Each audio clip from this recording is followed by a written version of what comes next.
አቶ ታዬ ደንደዓ የተከፈተባቸው ተጨማሪ ክስ ተቋረጠ። መጀመሪያ የተፈረደባቸው እስርም በ3 ዓመት ከ2 ወር ተቀንሶላቸዋል ተባለም። ህወሓት በቀሰቀሰው ጦርነት ንጹሐን ሰዎች መገደላቸው ተሰማ። በሊባኖስ የኢየሱስ ክርስቶስን ሐውልት ያፈረሱ የእስራኤል ወታደሮች ተቀጡ። የደቡብ ኮሪያ የጦር ጀቶች የተጋጩት አብራሪዎቹ ፎቶ ሲነሳሱ መሆኑ ተረጋገጠ። ጤና ይስጥልን የተወዳችሁ የቀለም ቤተሰቦች፣ ለዚህ ሰዓት የመራረጥናቸውን ዜናዎች ይዘን ቀርበናል። አብራችሁን ቆዩ። ቻናላችንን ሰብስክራይብ በማድረግ በየጊዜው የምንለቃቸውን ወቅታዊና ትክክለኛ መረጃዎችም ተከታተሉ። አሁን ወደ ዝርዝር መረጃዎች አልፋለሁ። አቶ ታዬ ደንደዓ የተከፈተባቸው ተጨማሪ ክስ ተቋረጠ። መጀመሪያ የተፈረደባቸው እስርም በ3 ዓመት ከ2 ወር ተቀንሶላቸዋል። የቀድሞው የሰላም ሚኒስቴር ዴኤታና የኦሮሚያ ክልል ምክር ቤት አባል አቶ ታዬ ደንደዓ አዲሱ ክስ ተቋርጧል። አቶ ታዬ ከሆርን ኮንቬንሽን የዲጂታል መገናኛ አውታር ጋር ያደረጉትን ቆይታ ተከትሎ ህዳር 18 ቀን 2018 ዓ.ም መንግስትን በኃይል መናድ፣ መከላከያ ሰራዊትን በተመለከተ ሐሰተኛ ወሬዎችን በመንዛትና የፌዴራል መንግስትን ማናናቅና ማዋረድ በሚሉ 3 የክስ ጭብጦች ተከሰው በፍርድ ሂደት ላይ ነበሩ።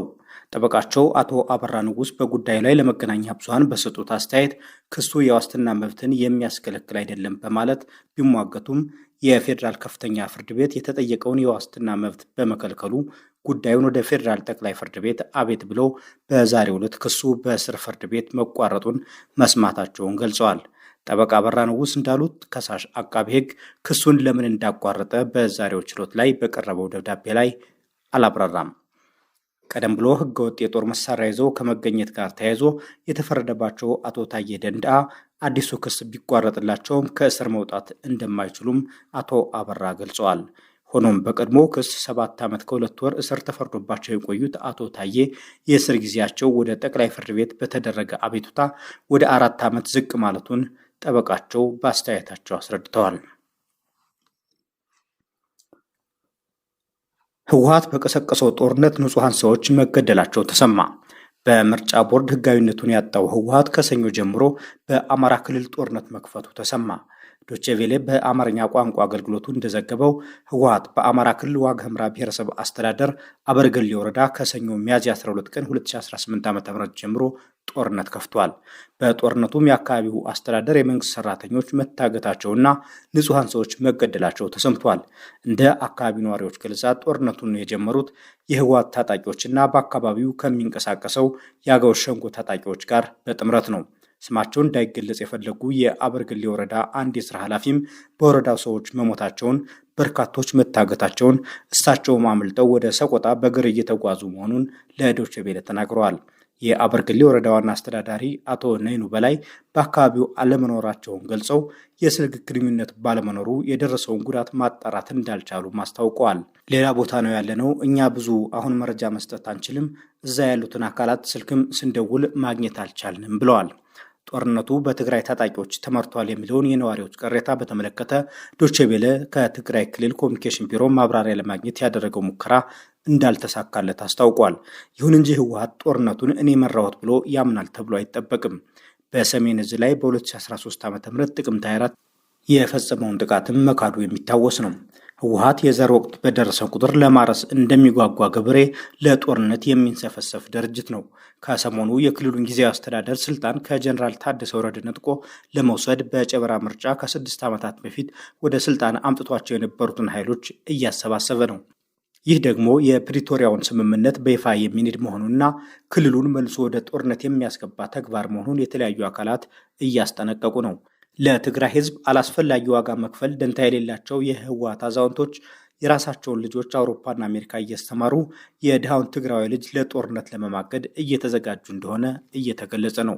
በትግራይ ክልል የሚንቀሳቀሱ የፖለቲካ ፓርቲዎችም ህወሓትን የፕሪቶሪያን ስምምነት እንዲያከብር እያስጠነቀቁ ነው። ህወሓት ግን ከሀገር ውስጥ ታጣቂ ቡድኖችና ከውጭ የኢትዮጵያ ጠላቶች ጋር ጽምዶ የሚል ጥምረት ፈጥሮ ጦርነት ለመጀመር እየተዘጋጀ እንደሚገኝ እየተገለጸ ነው። በአማራ ክልል አበርገሌ ወረዳ የተጀመረው ጦርነት የዚህ አካል ሊሆን እንደሚችልም ይገመታል። ህወሓት በአበርገሌ ወረዳ ጀመረ የተባለው ጦርነት እየተካሄደ ያለው ከአማራ ክልል የጸጥታ ኃይሎች ጋር ይሁን ከሀገር መከላከያ ሰራዊት ጋር የዶይቼ ቬለ ዘገባ የገለጸው ነገር የለም። በሊባኖስ የኢየሱስ ክርስቶስ ሐውልት ያፈረሱ የእስራኤል ወታደሮች ተቀጡ። በሊባኖስ የኢየሱስን ሐውልት በመዶሻ ያፈረሰውና ድርጊቱን በምስል ያስቀረው የእስራኤል ወታደር ለ30 ቀናት በወታደራዊ እስር ቤት እንደሚታሰሩ የእስራኤል መከላከያ ሰራዊት አስታውቋል። በሃይማኖት ላይ ለተፈጸመ የጥላቻ እርምጃ ቅጣቱ ተገቢ እንዳልሆነ እየተገለጸ ነው።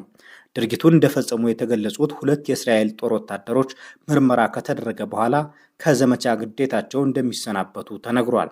በቦታው የነበሩና ጥፋቱን ማስቆም ያልሞከሩ ወይም ጉዳዩን ለበላይ አካላት ያላሳወቁ ሌሎች 6 ወታደሮችም ጉዳያቸው በተናጠል እንደሚታይ ታውቋል። በደቡባዊ ሊባኖስ በምትገኘው ዱቤል መንደር የነበረው የኢየሱስ ክርስቶስ ሐውልት ሲፈርስና ሲወድም የሚያሳይ ምስል በማህበራዊ ሚዲያ ላይ በስፋት ከተዘዋወረ በኋላ ሰፊ ውግዘት አስከትሏል። የእስራኤሉ ጠቅላይ ሚኒስትር ቤንያሚን ኔታንያሁ በተፈጠረው ነገር እጅግ እንደደነገጡና እንዳዘኑ ተናግረዋል። የእስራኤል መከላከያ ሰራዊት ማክሰኞ ዕለት ባወጣው መግለጫ ስለ ክስተቱ የተደረገ ምርመራ የወታደሮቹ ባህሪ ከሰራዊቱ ትዕዛዝና እሴቶች ሙሉ በሙሉ የራቀ መሆኑን አረጋግጧል።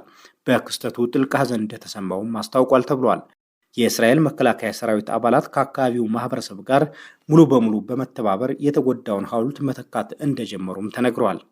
በሊባኖስ የሚፈጸመው ጥቃት በኢራን በሚደገፈው ሂዝቦላና በሌሎች የሽብር ቡድኖች ላይ ብቻ ያተኮረ እንጂ በሊባኖስ ሰላማዊ ዜጎች ላይ እንዳልሆነም የእስራኤል ጦር አስታውቋል።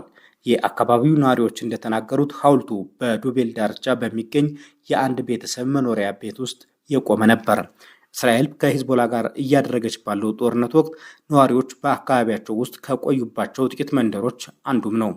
የዱቤል ምዕመናን ኃላፊ አባ ፋዲ ፋይፈል ክስተቱን ተከትሎ ለቢቢሲ የመስቀሉን የተቀደሰ ምልክታችንና ሁሉንም የሃይማኖት ምልክቶች ማዋረድን ሙሉ በሙሉ እንቃወማለን፣ ከሰብአዊ መብቶች አዋጅ ጋር የሚቃረነው ጨዋነትንም አያንጸባርቅም ብለዋል። ከዚህ በፊትም ተመሳሳይ ክስተቶች መፈጠራቸውን ጨምረው አስረድተዋል።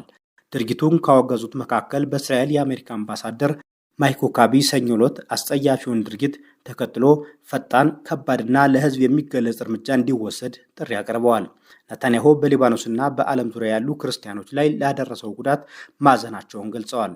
በእስራኤልና በሊባኖስ መካከል የተኩስ አቁም ስምምነት ተግባራዊ ከተደረገ በኋላ በሺዎች የሚቆጠሩ የእስራኤል ወታደሮች በደቡባዊ ሊባኖስ ሰፊ ቦታ መቆጣጠራቸውን ቀጥለዋል። የተኩስ አቁም ስምምነቱ በእስራኤል ጦር እና በሺዓ ሙስሊም ታጣቂ ቡድን ሂዝቦላ መካከል ለ6 ሳምንታት የዘለቀውን ጦርነት እንዲቆም አድርጓል። ነገር ግን ሁለቱም ወገኖች እርስ በርሳቸው የተኩስ አቁሙን በመጣስ ተካሰዋል።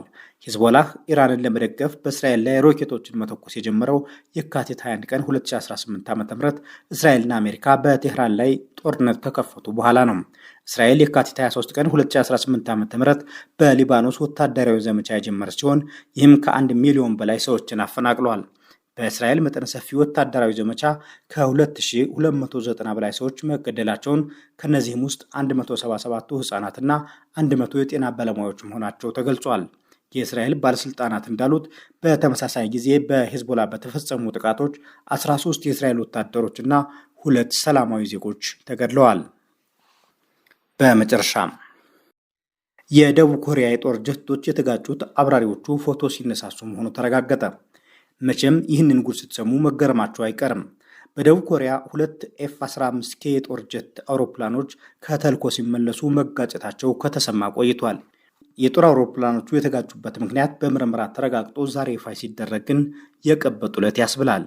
የሲኦል ኦዲትና ቁጥጥር ቦርድ ዛሬ ከዴጉ እንዳስታወቀው አብራሪዎቹ አውሮፕላኖቹን ያጋጯቸው እርስ በርሳቸው ፎቶ ሲነሳሱ ነው። ነገሩ እንዲህ ነው። አንደኛው አብራሪ ወታደራዊ ግዳጁን ጨርሶ የሲቪል አውሮፕላን አብራሪ ለመሆን አቅዷል። እናም በመጨረሻ የጦር ጀት ማብረር ተልኮ ሌላኛውን አብራሪ በሞባይል አየር ላይ ስገለባበት ገራሚ ፎቶ አንሳኝ አለው። እንዳሉትም በረራ ያደረጉበትን ተልኮ ፈጽመው ወደ ጦር ሰፈራቸው ሲመለሱ በአየር ላይ እየተገለባበጠ ፎቶ እንዲያነሳው ጓደኛውን ጠየቀው። ፎቶው እንዲያምርና ጎላ ብሎ እንዲታይ ወደ አንተ አውሮፕላን ቀረብ ብዬ እገለባበጣለሁ አለው። በተነጋገሩት መሰረትም ጠጋ ብሎ ሲገለባበት አውሮፕላኖቹ ተጋጩ። በዚህም አንደኛው አውሮፕላን ከክንፉ ሌላኛው ደግሞ ከጅራቱ አካባቢ ጉዳት ደረሰባቸው። በአብራሪዎቹ ላይ የአካል ጉዳት ባይደርስም በአውሮፕላኖቹ ላይ የደረሰው ጉዳት የደቡብ ኮሪያ መከላከያ ሚኒስቴርን ለጥገና 596,000 የአሜሪካ ዶላር እንዳስወጣው ታውቋል። ሚኒስቴሩ ከምርመራው ውጤት በኋላ ወደ ሲቪል አውሮፕላን አብራሪነት ለመዛወር አቅዶ የነበረውን አብራሪ ፈቃዱን ሰርዟል። የኦዲትና ቁጥጥር ቦርዱ በዚሁ አብራሪ ላይ ለአውሮፕላኑ ጥገና የወጣውን ወጪ 1/10 እንዲከፍልም ወስኖበታል። ቀሪውን ገንዘብ ግን መከላከያ ሚኒስቴሩ ይክሰር፣ ምክንያቱም አብራሪዎቹን በሚገባ አላስተዳደረምና ሲል ወስኖበታል ያለው ቢቢሲ ነው። በነገራችን ላይ የአውሮፕላኖቹ መጋጨት ያጋጠመው ከ5 ዓመታት በፊት ነበር። የምርመራ ውጤቱ ዛሬም ቢታወቅም። የተወደዳችሁ የቀለም ቤተሰቦች ለዚህ ሰዓት የመራረጥናቸው ዘገባዎች እስካሁኖቹ ነበሩ። በሌሎች መረጃዎች መልሰን እስከምንገናኝ